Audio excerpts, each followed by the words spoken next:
بلکہ آپ نے بتا دیا کہ جیسے تمہیں معلوم نہیں ہے یہاں تم صدقہ نہیں کہہ سکتے، جیسے مجھے معلوم نہیں ہے تمہیں بھی، اس لیے آپ نے فرمایا مل مسئول عنہا بأعلم من السائل۔ عربی بڑی خاندانی زبان ہے، خدا کی قسم عربی جو ہے نا بڑی پیاری زبان ہے، کسی کو صحیح آتی ہو تو عربی کی بلاغت کا عربی میں ہی مزہ ہے۔ مل مسئول عنہا بأعلم من السائل، جس سے پوچھا جا رہا ہے وہ پوچھنے والے سے زیادہ نہیں جانتا، جس سے پوچھا جا رہا ہے وہ پوچھنے والے سے زیادہ نہیں جانتا۔ قرآن کی بعض آیتیں ایسی وجد والی ہیں نا کہ مزہ آتا ہے ان کو پڑھنے میں۔ جو موسیٰ علیہ السلام کو اللہ نے کہا تھا نا قُلْنَا لَا تَخَفْ إِنَّكَ أَنْتَ الْأَعْلَى، اس کا اردو میں ترجمہ نہیں بنتا۔ موسیٰ علیہ السلام کے سامنے جب جادوگر تھے نا تو جادوگروں نے ہزاروں لاٹھیاں پھینکی، سانپ بن کے حضرت موسیٰ کی طرف دوڑنے لگی۔ قرآن کہہ رہے فَأَوْجَسَ فِي نَفْسِهِ خِيفَةً مُوسَىٰ، موسیٰ نے دل میں کیا محسوس کیا؟ خوف۔ دیکھو قرآن کے الفاظ یہ نہیں ہے کہ موسیٰ گھبرانے لگے، کیونکہ اگر گھبرانے لگتے نا دشمن پہ روب ختم ہو جاتا، دشمن کہتا ہار گئے۔ قرآن دل کی کیفیت بیان کر رہے، موسیٰ نے گویا اپنے ظاہر پہ کنٹرول کیا ہوا تھا، سمجھ رہے ہیں؟ ظاہر پہ کیا کیا ہوا تھا حضرت موسیٰ علیہ السلام نے؟ کنٹرول کے مجھے بالکل گھبراہٹ نہیں ہے، لیکن قرآن دل کی کیفیت بیان کر رہا ہے، دل میں کیا تھا؟ خوف۔ یہ بلاغت ہے۔ فَأَوْجَسَ فِي نَفْسِهِ، خَافَ موسیٰ نہیں ہے، موسیٰ خوفزدہ ہو گئے۔ اس لیے ہم کہتے ہیں نا فلاں خوفزدہ ہو گیا، تو اس سے یہ متبادر ہوتا ہے کہ یعنی دیکھنے میں ایسا لگ رہا تھا کیا ہو گیا، اس خوف کے آثار دل سے کہاں آئے؟ جسم پہ۔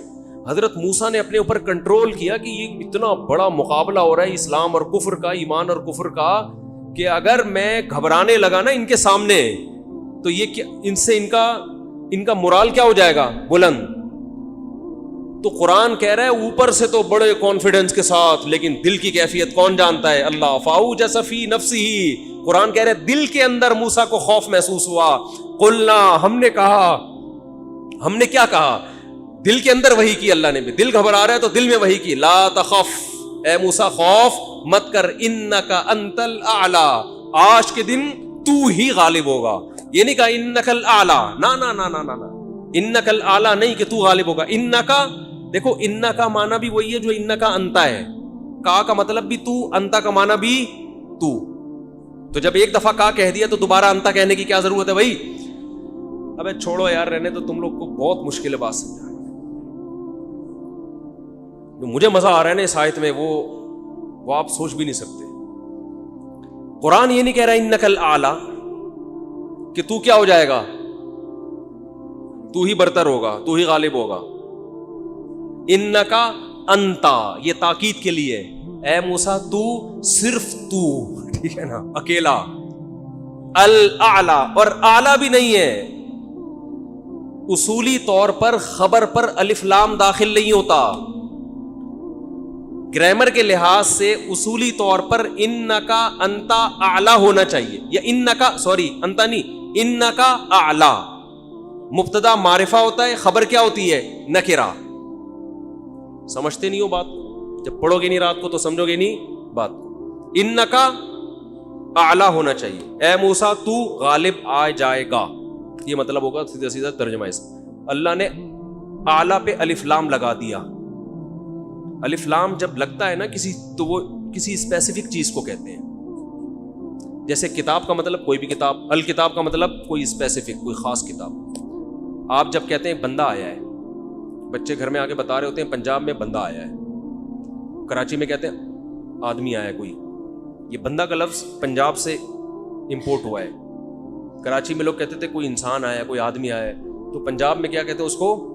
بندہ آیا ہے۔ اچھا شگون کے انسان کا بچہ بن جائے، وہ بندہ بن جائے، ٹھیک ہے نا۔ تو ہم جب کہتے ہیں کوئی بندہ آیا ہے، یہ ایک بندہ آیا ہے، تو وہ ان نون ہوتا ہے اکثر۔ ابو کو بتا رہے ہوتے ہیں ابو ایک انکل آئے ہیں، اس کا مطلب کیا ہوتا ہے؟ کوئی ہے۔ لیکن اگر ایسا بندہ آیا ہو جس کا آپ کو پتا ہو،